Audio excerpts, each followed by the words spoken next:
আগামী ফেব্রুয়ারিতে নির্বাচন আর জুলাই সনদ ঘোষণায় মিশ্র প্রতিক্রিয়া জানিয়েছে রাজনৈতিক দলগুলো।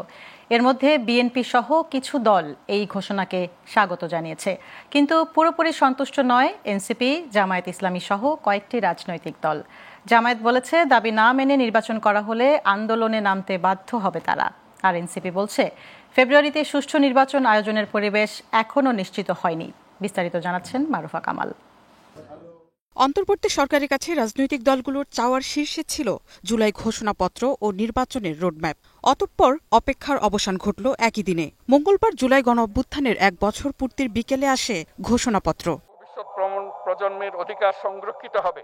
তার 3 ঘণ্টা পর পাওয়া যায় নির্বাচন আয়োজনের আভাস। রোজার আগে ফেব্রুয়ারিতেই নির্বাচনের ঘোষণা দিয়েছেন অন্তর্বর্তী সরকারের প্রধান উপদেষ্টা ড. মোহাম্মদ ইউনূস। এই ঘোষণার পরই আলোচনা সমালোচনা শুরু হয় রাজনৈতিক দলসহ বিভিন্ন মহলে। ফেব্রুয়ারিতে নির্বাচনের ঘোষণাকে স্বাগত জানিয়েছে বিএনপি। যে ঘোষণা মাননীয় প্রধান উপদেষ্টা দিয়েছেন ঘোষণাপত্রে, যে পরবর্তী নির্বাচিত সংসদ সংবিধানের যাবতীয় সংস্কার বা সংশোধনী এগুলো বাস্তবায়ন করবে, এটাই আইনি এবং সাংবিধানিক প্রক্রিয়া। তবে ভিন্ন প্রতিক্রিয়া জানিয়েছে নতুন দল এনসিপি, প্রতিক্রিয়া জানিয়েছে জামায়াত ইসলামীও। নির্বাচন ব্যবস্থার সঙ্গে যুক্ত প্রতিষ্ঠানগুলোর কার্যকারিতা ও মাঠ পর্যায়ে সুষ্ঠু পরিবেশ নিয়ে প্রশ্ন তুলেছে এনসিপি ও জামায়াত। সংস্কার, গণহত্যার বিচার না হলে ফেব্রুয়ারিতে নির্বাচনে সায় নেই এই দুটো দলের। নির্বাচনের পূর্বেই সংস্কার, বিচারকে দৃশ্যমান করা, মাঠ প্রশাসনের নিরপেক্ষতা নিশ্চিত করা, লেভেল প্লেইং ফিল্ড নিশ্চিত করার নিশ্চয়তা আমাদেরকে দিতে হবে। বড় রাজনৈতিক দলগুলোর সাথে আলাপ আলোচনা না করে একতরফাভাবে এই ঘোষণা দিয়েছিলেন।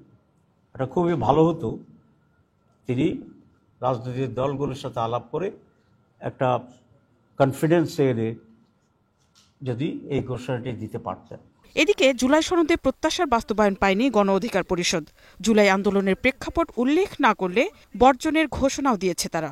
নির্বাচনের নির্বাচিত সরকারের সংস্কারকৃত সংবিধান, তো তাহলে পরবর্তী নির্বাচিত সরকারের সংস্কারকৃত সংবিধানে যদি এটি অন্তর্ভুক্ত থাকে, পরবর্তী যদি সরকারি ডিসিশন নেয়, তাহলে এই আপনার জাতীয় ঐক্যমত্য কমিশনের নামে এই তামাশার কি দরকার ছিল? আর এবি পার্টি প্রধান উপদেষ্টার বক্তব্যকে স্বাগত জানিয়ে নির্বাচন যাতে জুলাই সনদের ভিত্তিতে হয় সে আহ্বান জানিয়েছে। ইসলামী আন্দোলন বাংলাদেশ বলছে ভোটের জন্য এখনও লেভেল প্লেইং ফিল্ড তৈরি হয়নি। জলবায়ু সহিষ্ণু। Marufa Kamal, global television, Dhaka.